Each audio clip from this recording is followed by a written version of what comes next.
welcome back to another episode of Looking Within. I'm here with Tony. We're going to talk a little bit about how we experience the past because I find that a lot of our clients, especially early in recovery, they'll start to think about their past and they'll rethink and they'll re-feel and they'll re-experience the past like it's real, like it's present, like it's still important. I see the past as just memories we've kind of brought forward through time. I see them as optional. I see them as harmless. I don't know why we struggle to let go of things when we are the ones that are creating them, right?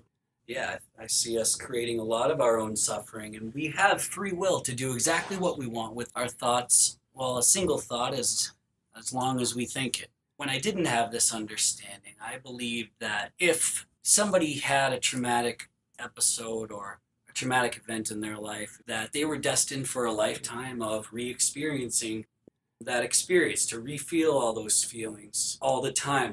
That was just their destiny. Because they had the experience, they're therefore going to continue to experience it throughout their life. And what this understanding has taught me is that when those thoughts come up, I don't need to engage with them and turn up the volume. I can allow them to flow through naturally. Yeah, I know when I used to practice, I thought that my job was to learn people to tolerate their own thoughts, to tolerate their thinking, to tolerate their experience of the past. And sometimes we would do exposure therapy where they would rethink and re-feel and re-experience these traumatic things from the past in my office. And somehow that would make it feel better. I don't see a lot of wisdom in that today. Instead of having people talk about their past, talk about their thinking or what's on their mind, I have them talk a little bit about how they experienced their thinking. Nothing before this moment exists. In fact, the only place that the past feels real or important or urgent is in your thinking. It's just thoughts you brought forward through time. And as you start to see this, you start to see that you are the one creating this memory, creating these thoughts, creating your own suffering.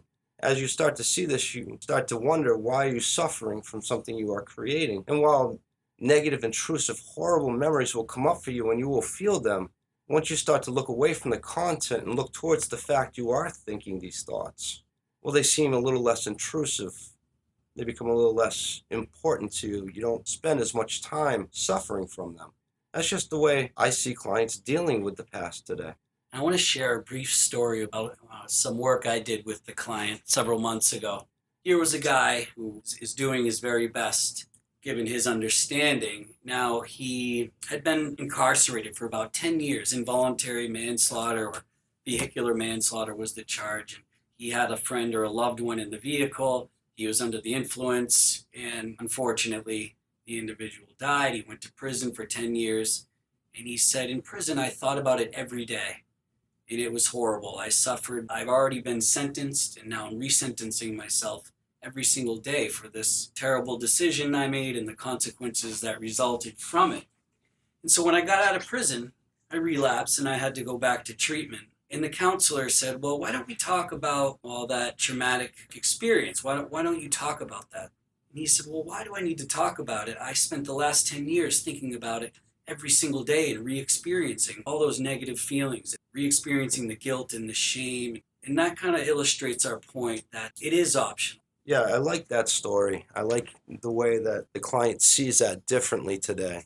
Trust me, I believe most people are harder on themselves than other people could possibly be on them. They beat themselves up, they rethink and re-feel and re-experience all this stuff in the past. And like Tony was saying, once you look away from the content of your thinking, the fact that you are the thinker of your thoughts, you can see this as kind of optional. So I'm hoping that helps some of you out there, and please stay tuned for another podcast coming up. Thank you.